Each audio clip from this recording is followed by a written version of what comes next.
तो हेलो दोस्तों, कैसे हैं आप लोग। उम्मीद है अच्छे होंगे। और दोस्तों आज हमारे पास एक Realme का Y20 सेट आया जो कि बिल्कुल डेड कंडीशन में आया है।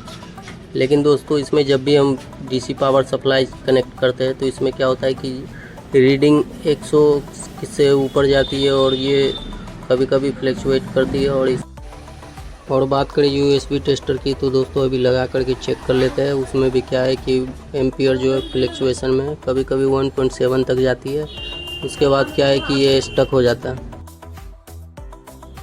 दोस्तों ये प्रॉब्लम आखिर कहाँ से, आप वीडियो में बने रहिए, आपको पता चल जाएगा। ये बोर्ड को इसी वीडियो में चालू करके भी आपको दिखाएंगे, तो आप बने रहिए वीडियो में और चैनल को भी सपोर्ट करिए दोस्तों, ताकि ऐसी वीडियो आपके लिए लाते रहें। तो आप देख सकते हैं कि इसमें एम्पियर जो है कंज्यूम कर रहा है, लेकिन कोई भी डिस्प्ले पर चार्जिंग का लोगो वगैरह कुछ भी नहीं बन रहा है। तो अभी क्या करेंगे, सबसे पहले बोर्ड को बाहर कर लेंगे। चलते माइक्रोस्कोप की तरफ। इस प्रॉब्लम को मैंने पहले ही फाइंड कर लिया था दोस्तों। इसमें जो है प्रॉब्लम MMC से है। जब भी MMC को दबाते हैं तो क्या होता है, सेट कभी कभी लोगो पे आता है। उस वीडियो को देख के दोस्तों आपको भी हेल्प होने वाला है कि इसमें कैसे ब्लैक पेस्टेड MMC चाहे CPU कैसे आसानी से रिमूव कर सकते हैं। तो आप लोग फुल वीडियो वॉच करिए और चलते हैं अपने काम की तरफ।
तो देख सकते हैं इसमें चार्जिंग लोगो बन चुका है, लेकिन पावर स्विच इसमें काम नहीं कर रहा है, क्योंकि जब हमने शील्ड कटिंग किया था तो क्या हुआ था कि जो कटर होती है उससे पावर स्विच का जो पॉइंट होता है वो अंदर की तरफ दब गया था और शील्ड भी ऊपर की तरफ आ गया था, तो वो बोर्ड के पावर स्विच से कनेक्ट नहीं हो पा रहा था।